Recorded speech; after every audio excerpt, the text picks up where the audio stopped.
Willpower, something that we need the most throughout the day, but also something that we lack the most throughout the day. In this video, I am going to be talking about willpower and how to increase your willpower. I am Rohit PVR, a second year medical student at Madurai Medical College.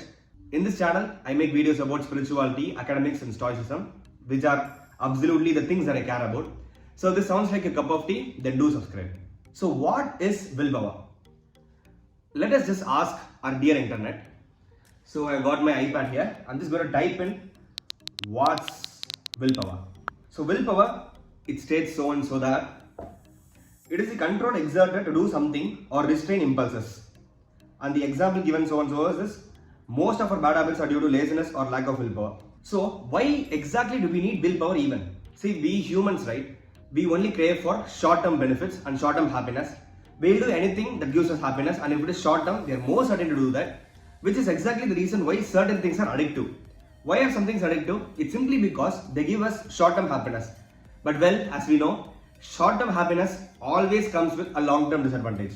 For instance, if I'm going through Instagram now, which gives me short-term dopamine hits, I'm going to be wasting my time and I'm not going to be studying now, which is going to reduce my marks in the future. Similarly, if I don't work out, if I don't have the willpower to go work out, then I'm just going to keep on loading this body with a ton of fat, and it is obviously going to lead me to a lot of health risks.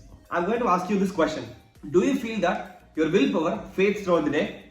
If yes, then you're definitely among the 99.99% of the human beings in this planet, because willpower is found to fade throughout the day. So in this video, I'm going to consider willpower as some sort of energy bar. So this energy bar can be replenished by some ways. This energy bar can be lost by some ways, and these are the things that we're going to be seeing in this video. Do you feel that you feel quite energized after a good snack?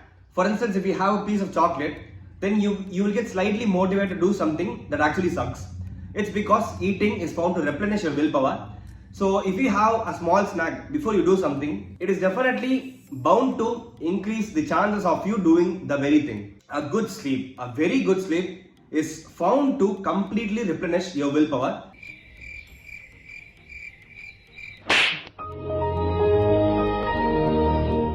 Like if you have a really good sleep, then it is a short way to maximize your willpower. Which is also why many productivity coaches suggest having power naps, because if you sleep for like 20 minutes and 30 minutes, the very next moment you wake up, you're going to feel all refreshed and you're going to have maximum energy in this willpower bar. When your willpower is high, you can do things that you dislike but you're supposed to do.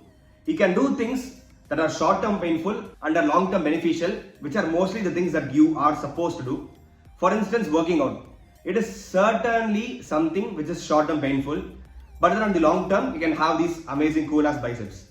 That's the same way with studies. It is most certainly short-term painful, there is no doubt in that. But then in the long term, you end up growing your knowledge. You end up, and if you're an MBBS student like me, then you're going to end up treating patients better, viewing patients better, and diagnosing the diseases of the patients better. And what happens when your willpower is low? When your willpower is low, you're only able to do things that you actually like. For instance, what are the things that you actually like? You can play games, you can simply watch TV, you can scroll through Instagram. These are the things that are short-term beneficial, but then long-term useless or painful or whatever you can call that. Oliver Emberton puts it this way: every decision that you make costs willpower.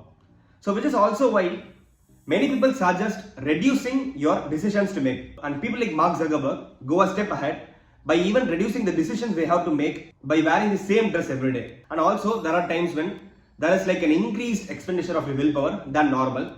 For instance, if your only choice was to go work out, there is not really much talk of willpower here. But then you have two choices now. You can either go work out or sit and watch TV. Then there you go. You have to spend a lot of willpower in this.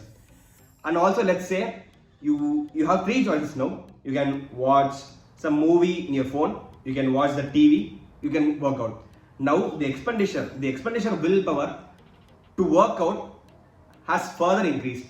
So because of this, many people suggest that you decrease your choices throughout the day so that you are like focused on one thing. You're just supposed to do one thing, so you will simply end up not losing any of your willpower. So there are some ways by which you can keep your willpower quite high the whole time. That is, energize yourself properly. Do things that will energize yourself, because willpower is simply like some energy If you increase your basic energy, you will have more willpower. It's as simple as that. So how can you increase energy? You can have some snacks or something of that sort. You can talk to someone who is motivated and just simply take good care of yourself. That's it. And the next step is eat the frog. In my previous video, I talked about eat the frog in detail. I will talk about this in this video as well. So eat the frog is that you have to do the most dreadful task early in the morning. The term frog here means basically that one dreadful task that you are supposed to do. You are supposed to eat the frog in that day no matter what. So if you eat the frog early in the morning, you will be done with the most dreadful task of the day. And because you are done with the most dreadful task, throughout the day you will be like, already I have done the most worst task that I wanted to do. I can do these simple things now. But when you don't eat the frog early in the morning, then throughout the day you will be worried about eating the frog later. And because of that, your current work quality will also decrease a lot.